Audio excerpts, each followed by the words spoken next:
everybody, Jay the Fish Guy here, back with another episode in the Bank Tank series. So the Bank Tank's been home now for about a week and a half. Still looking great, everybody's doing well. I just kicked the lights on just a few minutes ago, so everybody's not quite out and happy yet. I can assure you that the reason for today's maintenance is not because there's any issues, but just figured it was a great time to make a video on nano tank maintenance. And what better than to use our favorite nano tank, the Bank Tank. So, this tank is roughly about a month and a half now that it's been set up. Again, roughly. And in that time, I really haven't done any maintenance aside from the water change that I did a week and a half ago when it came home. It was just a good time. Everything was out of the tank anyway. Instead of using all of the water from the tank, I just replaced with some new freshly mixed salt water. So that's been about it.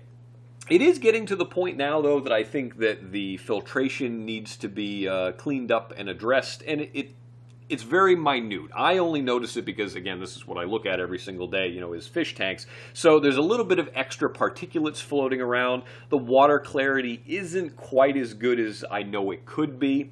So that, to me, means that, hey, we need to get back in the filter and clean things up a little bit. So this, like I've said before, is an all-in-one tank. So it has the filtration in the back, behind the back wall. But, what we're going to do today will apply to any tank, whether you have an all-in-one tank or you're using a hang-on-the-back filter to accomplish the same thing. So let's just dive right into it and start talking about the filtration and start cleaning things up. Alright, so here you can see pretty clearly the back filtration chamber that I keep talking about in these all-in-one tanks. We have a large foam block on the right side here. We got our bio and chemical media in here.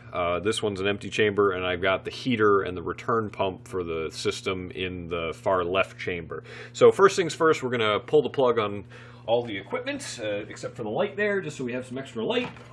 And we'll start taking some of this stuff out. Okay, so usually without making too much of a mess or dropping too much detritus-laden material back into the tank, I try to have something like a bucket lid, so when I pull things out I can just put it up on top of the lid before I transition it to the bucket, just to keep most of that stuff either in the back chamber or on the lid, just to avoid, again, any kind of contamination. You can see the size of this big foam block, just like that. So this we're going to take to the utility sink and really bang around and get all that heavy detritus out of there. I don't know if you can see it or not, but in this chamber, all that stuff that's still in there, we're actually, once we take out all the filter media, I'm going to actually siphon out all those back chambers to get all that trapped organics out of the tank.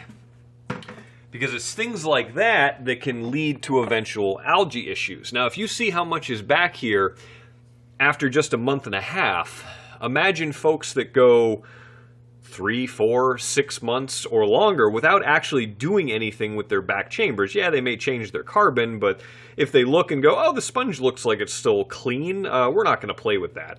All those organics break down, they compromise water quality, and they lead to algae. So getting in here, even as often as once a month, is really a good idea to help, again, prevent issues. Stay ahead of it before it becomes a problem. So we got our bag of carbon, and I got a couple of bags of Cyperax in here for biological, and you can even see how much organics has made it to this chamber as well. So even though we have that big foam block, it's still pretty coarse, and a lot of that stuff makes it through to the other chambers, and that's why I was starting to notice some extra particulates kind of floating around, is just all this stuff is, again, making its way back into the main tank. So let's go ahead. I've got a small diameter tube that usually is meant for gravel vacuuming smaller tanks, but I'm going to take the gravel vac portion of it off and just use the tube itself. So we're going to get down in there, and I'm probably going to end up draining the whole thing, or as much as I can really, and get all that stuff from down in there.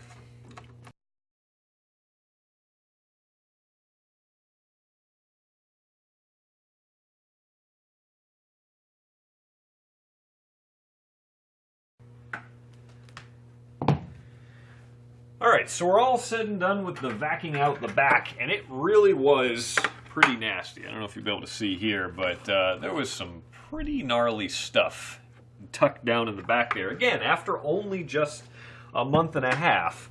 So I can't stress enough how important it is, especially on these nano tanks, to really clean out the filter areas, whether it's a hang on the back filter or these all-in-one units. Really get in there, get all that detritus out, and save yourselves a lot of headaches in terms of water quality and algae concerns.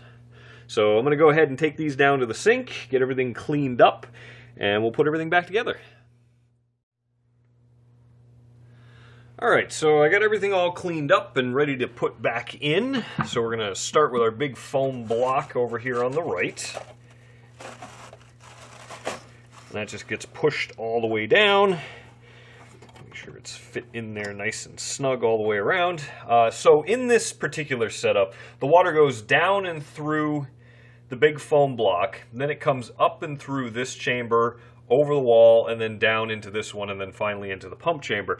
So I'm going to make a little bit of a change from what I had before. I'm still going to do everything that I had in there, but I'm going to add in another piece. I have this polishing pad that was meant for another filter that's much, much finer than what this first stage of mechanical filtration is. So what I'm going to do, I'm going to put this in to this second chamber all the way down.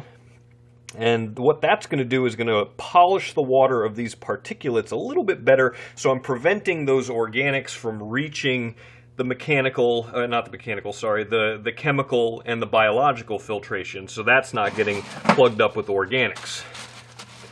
We got our nice fresh bag of carbon we're going to drop in. And another little change I'm going to make, since we're adding to this chamber, is I'm going to put the biological in the third chamber. Now, one important thing to note, in a lot of videos I talk about not needing biological filtration for a reef tank, and to actually skip it because it could potentially cause nitrate issues.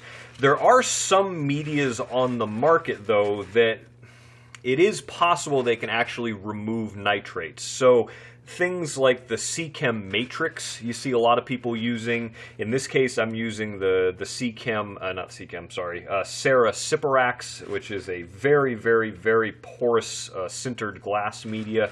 And, you know, it is possible for those kind of medias to actually remove nitrates, which is opposite of what you usually see.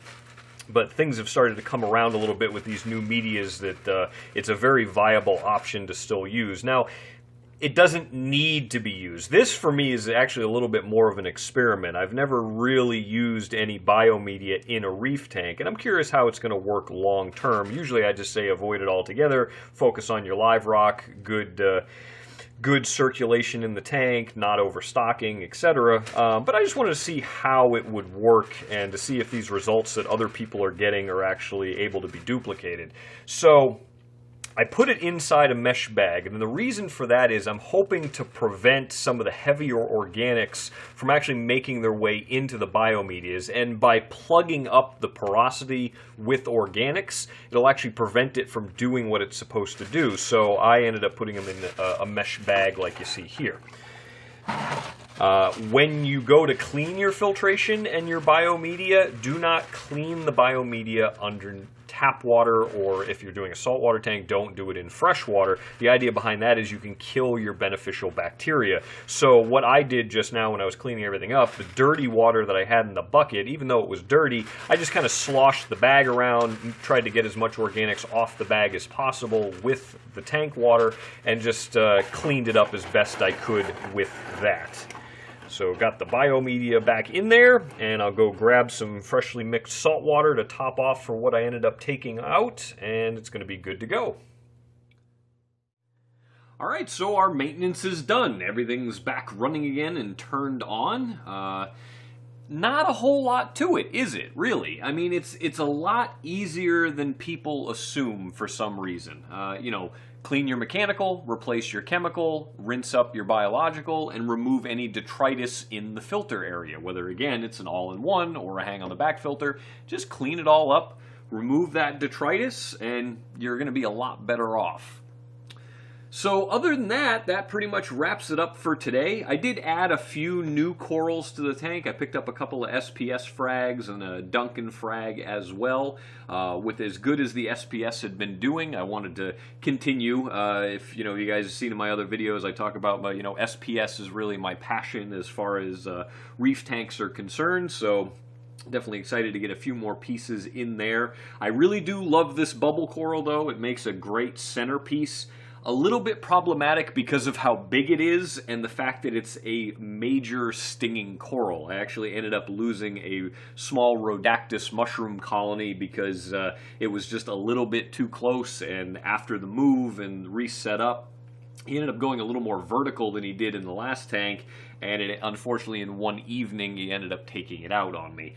So that was a little sad, but a good lesson to pass along that if you have some of these LPS corals that have the ability to expand, whether it's a torch, a hammer, a bubble coral, their stinging tentacles are extremely potent. So keep in mind what you have in the neighboring vicinity and err on the side of caution. Really leave them a lot of extra room, even beyond what you might think might be an issue, and let it go for a week or two and see how close you can really put something. So other than that though, tank is looking great, and really enjoy having it at the house again. So thanks a lot for watching, guys. We'll catch you on the next one.